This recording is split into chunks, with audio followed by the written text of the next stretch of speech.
صباح الخير. النهارده هنتكلم عن حفلة جديدة إن شاء الله هنبتدي نجهز فيها التجهيزات من دلوقتي. الحفلة دي اخترنا النهارده ليهم أو هم اختاروا، احنا عرضنا المنيو وهم اختاروا طبق حلو كويس جدا من النوع الجميل، يعني اختاروا لحم الغزال. وطبعا لحم الغزال دون هنعمل له ستيك وبعد كده هنقطعه وندخله في درجة حرارة معينة، ما بيقبلش التوابل الكتير، مجرد ملح وفلفل أسمر. طيب ده بالنسبة للبروتين اللي موجود في الطبق. الطبق بيتكون كارلي يوهانس فامب، ده نوع من أنواع الخامبينيونر بس عالي شوية يعني. فدون هنعمل منه حاجتين، هنعمل منه بوريه، وطبعا جبت أنا السفامب حطيته في الأوليا وحطيت مع الروسمارين والتيميان والبيت لوك أو الثوم وسبتهم حوالي 4 ساعات في الفرن، بحيث ان هم يعملوا كونفنتيرات بحيث ان الطعم يتخلل من جواه ويتقلي سنه سنه على هدوء يعني. طبعا هناخد من السفامب دون هنعمل منه بوريه، ودون هيكون في قلب الطبق من تحت. وبعد البوريه حطيت البوريولوك او الكرات، جبت الكرات وحطيته في الزبده مع ملح، مفيش اكتر من كده. وبرضه عملت له دخول في الفرن لمده معينه، او عمل باكت اللي هو لا متحمر وفي نفس الوقت مش واخد لون. وبعد كده هنبتدي نطلعه من الزبده، نقسمه 2 ونخش على نحرقه شويه. وبعد ما نطلع البوريولوك يبقى احنا كده حطينا البوريه او الكارلي يوهانس بوريه في قلب الطبق. بعد كده حطينا الكرات او البوريولوك، وبعد كده بينزل معانا حته اللحمه، وبعد كده بنحط عليها كارلي يوهان سفامب بس محمر وكامل. وبعد كده بننزل بالصوص بتاعنا الريد صوص، وبعد كده بنعمل جارنش للطبق. ده بالنسبة للطبق اللي بيطلع. وهنا دون شكل الكارلي يوهانس فامب بعد ما دخلته الفرن المدة اللي احنا اتكلمنا عليها. هبتدي اصفيه من الزيت عشان اعمل منه البوريه، وفي نفس الوقت اعين منه حوالي 30%، هبتدي احمرهم ينزلوا في البوريه. اما بالنسبة للزيت دون ده ما بيترميش، احنا بنعمل منه مايونيز، بيبقى اسمه كارل يوهان مايونيز، يعني بتعمل منه مايونيز بطعم الخامبينيونر. وببتدي اصفيه بالمنظر ده، وطبعا بنضف الاعشاب اللي انا حاططها وابتدي اعمل منه بوريه. وبيبقى ده المنظر لما اجي اصفيه،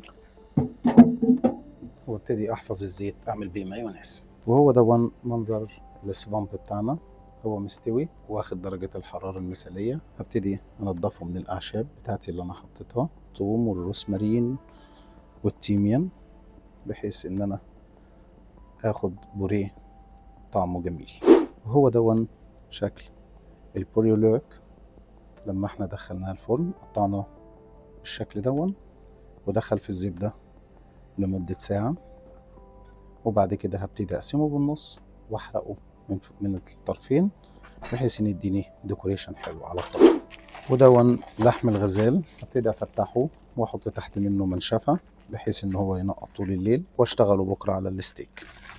دلوقتي هبتدي اشتغل في لحم الغزال، بحيث ان احنا هناخده بس على القلايه، ملح وفلفل اسمر زي ما اتكلمنا. وبعد كده هنديله الوقت بتاعه في الفرن، ياخد وقت طويل، مش مستعجلين عليه، عشان كده احنا بنبتدي بيه الاول في الحفله. بس الاول هنشوف مع بعض شويه حاجات. ده الكريم دوبل صوص اللي احنا اتكلمنا عليه، البوريه بتاعنا اللي احنا اتكلمنا عليه، هو ده منظر السفامب بوريه اللي احنا اتكلمنا عليه بعد ما بنسخنه.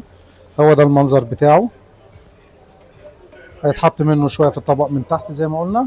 وده منظر لحم الغزال بتاعنا بعد ما صفيناه من الدم شويه، بحيث ان هو ما يبقاش فيه زي ما انتم شايفين ان بينقط دم بالليل، فاحنا عايزينه يكون من غير دم على قدر المستوى. وهو كده كده لانه هو دمه كتير، يعني الغزال فيه دم كتير، فلحمه شويه بيخزن الصفت اللي جوه. وده الكانتريل او السفامب اللي احنا قلنا عليه النهارده، اللي هنقدمه في الطبق الترحيبي. طبعا القلايه معايا على الاخر، ده شويه زيت.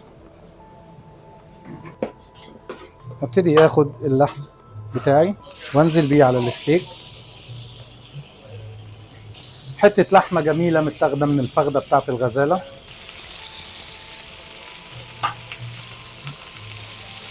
وتشويحه عاديه جدا، ملح وفلفل اسمر. طبعا احنا اتكلمنا قبل كده ان الطعم بيبقى طعم تركيبي، ما بيجيش من شيء واحد. يعني انا لو فخمت في اللحمه وفخمت في الصوص وفخمت في البطاطس، الطعم هيروح مني في الحته اللي انا مش عايزها. لكن ممكن امشيها سنه سنه. وده لحم الغزال يا متحني، لحم الغزال.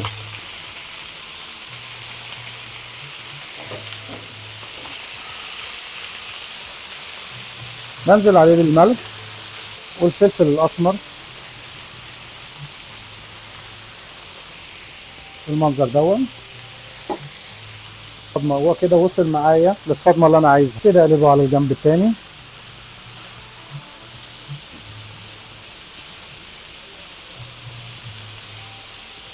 واعيد نفس العمليه تاني. هيبقى معايا ملح من الجنب التاني برضو والفلفل الاسمر.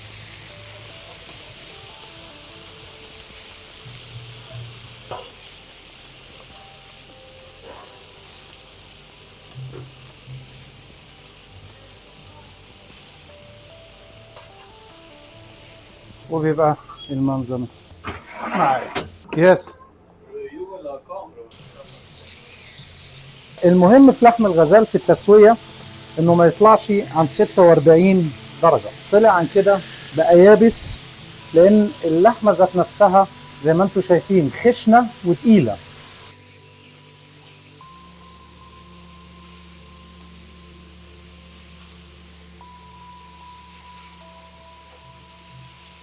كرر العمليه، اديله ملحه والفلفل الاسمر بتاعه.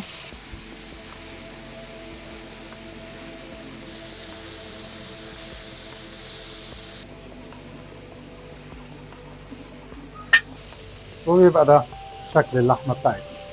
ادخلها على درجه حراره 100 لما توصل لدرجه حراره في قلب اللحمه 46. وبعد كده هاجي على المرحله بتاعه البوريولوك او الكرات. احنا طبعا هو ده مستوي، احنا عايزين نديله بس شكل الجريل وشكل كويس على الطبق يبان ان هو مخدوم. وهستمر في عمليه الحرق لغايه اما نشوف النتيجه بتاعتها. وكده انا خلصت عمليه الحرق او السوتيه بتاعي. يبقى بالمنظر ده. دلوقتي هبتدي اشتغل في الورود او الجارنش بتاع الحفله. فمعايا ورود كنت انا مجهزها قبل كده، هنزلها في التلج.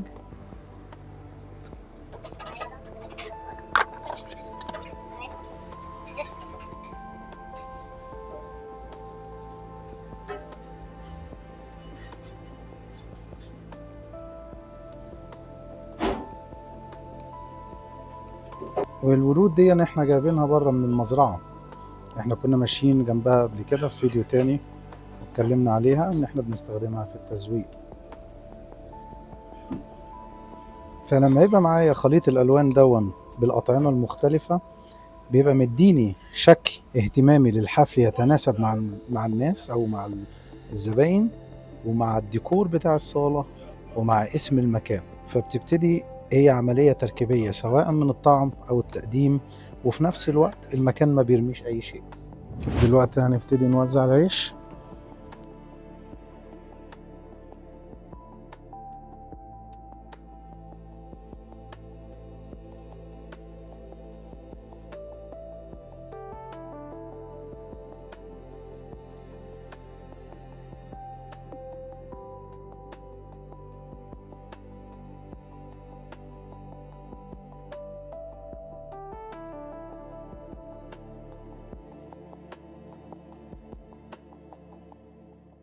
وده هاري تارليكان. ده طبق اليوم زي ما انتم شايفين السوفامب ستوفنينج، وردة اللحمة والبرشيليا والعيش.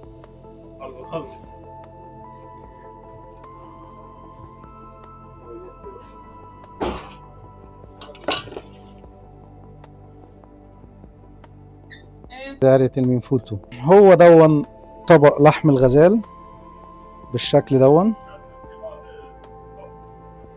معنا السفامب بوريه او الكارلي يوهان بوريه، ومعنا البوريولوك اللي احنا عملناه في الزبده، 3 شرايح لحم غزال والجانيتير بتاعه والصوص، ودي السلايد. وشكرا لكل حبايبي.